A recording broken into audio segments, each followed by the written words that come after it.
On this episode of China Uncensored, Venezuela is a socialist paradise. Not for its citizens, but for the Chinese Communist Party. Hi, welcome back to China Uncensored. I'm your host, Chris Chappell. Venezuela, a country in Latin America currently ruled by a hungry dictator, Nicolas Maduro.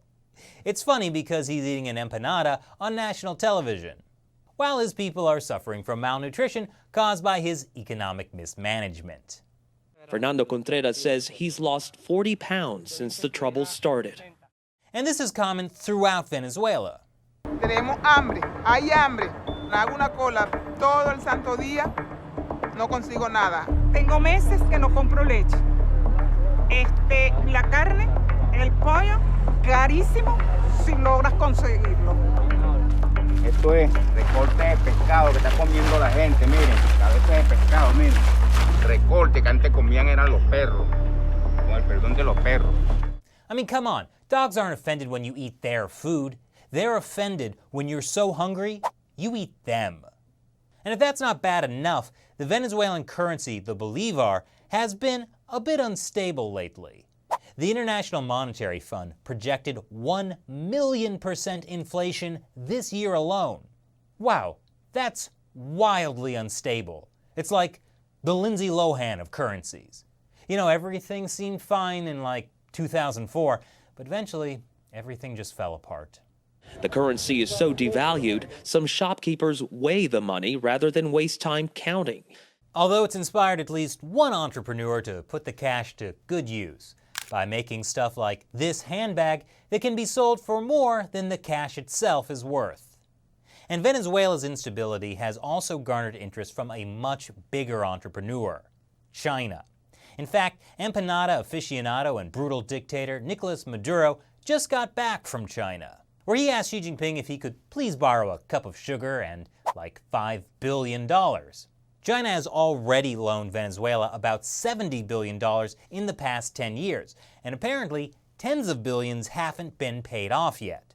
And even though Maduro is obviously a subprime borrower, with the most worthless currency since Zimbabwe had to issue those $100 trillion notes, China isn't worried, because Venezuela has the world's biggest oil reserves, and that makes for some pretty sweet collateral.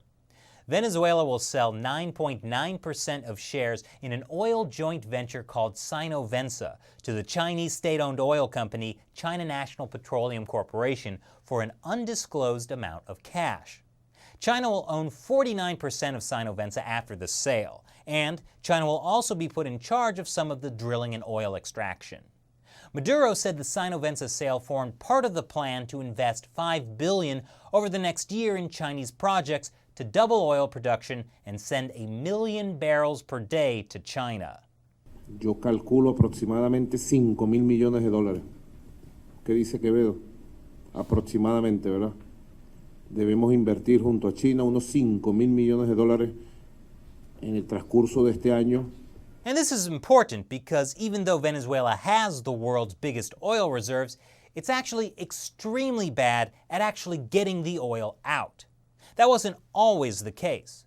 Venezuela used to be a wealthy nation, thanks largely to its oil exports.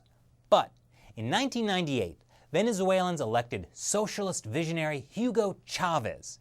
A few years later, after anti-Chavez protests at the big state-owned oil company PDVSA, Chavez decided that the workers there weren't politically reliable.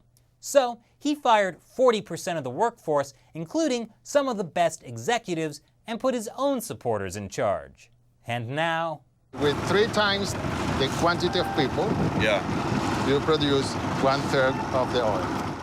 Hey, at least he created jobs, right? Even if they don't accomplish much. Anyway, China is incentivized to help by injecting its own know-how and skilled labor into the industry, because China wants the oil and definitely doesn't want to be repaid in Venezuelan currency. So the China deal gives Maduro some breathing room to continue the Venezuelan socialist experiment without having to actually reform its corrupt and stupid economic policies. Meanwhile, China gets its hands on Venezuela's natural resources and also grows its ability to project influence in Latin America. To quote Chinese state-run media, it's mutual trust and win-win cooperation. Yes, Chinese state-run media Xinhua included plenty of win-win rhetoric in its report on the meeting between Xi and Maduro, saying Sino-Venezuelan ties were taken to a higher level. Though I wonder how much it has to do with helping Venezuela as opposed to helping the Chinese Communist Party become a dominant world power. State-run Xinhua News quoted Xi Jinping as saying that Venezuela and China should strengthen multilateral coordination and cooperation and continue to intensify communication within the United Nations. This could mean that in exchange for helping Maduro stay in power, the Chinese regime hopes that Venezuela will vote in line with China's interests in bodies like the United Nations, as well as the China CELAC Forum, CELAC being the Community of Latin American and Caribbean States. And China is helping Maduro stay in power, not just through extending billions of dollars in credit, but also through actions like selling him weapons that Venezuelan riot police can use to deal with those pesky protesters. As for Venezuela's part, Xinhua News reported that Maduro highly agrees with Xi's concept of advocating to build a community with a shared future for humanity.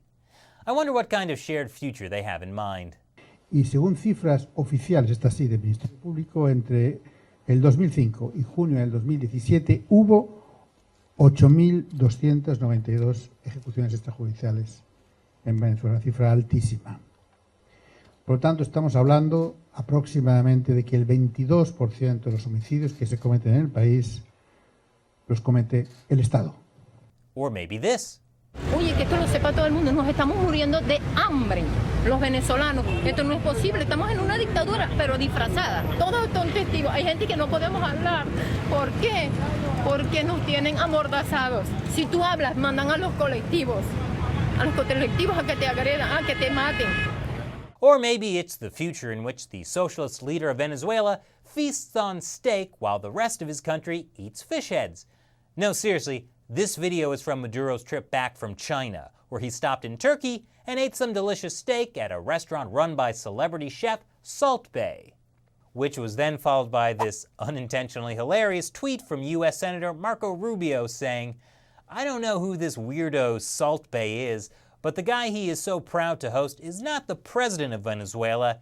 He is actually the overweight dictator of a nation where 30% of the people eat only once a day and infants are suffering from malnutrition." I guess it's a good thing that Senator Rubio does not know who Salt Bae is. And before we go, it's that time when I answer a question from one of our supporters on the crowdfunding website Patreon. Max asks, dinner with either President Xi or Trump, and why? Why not both?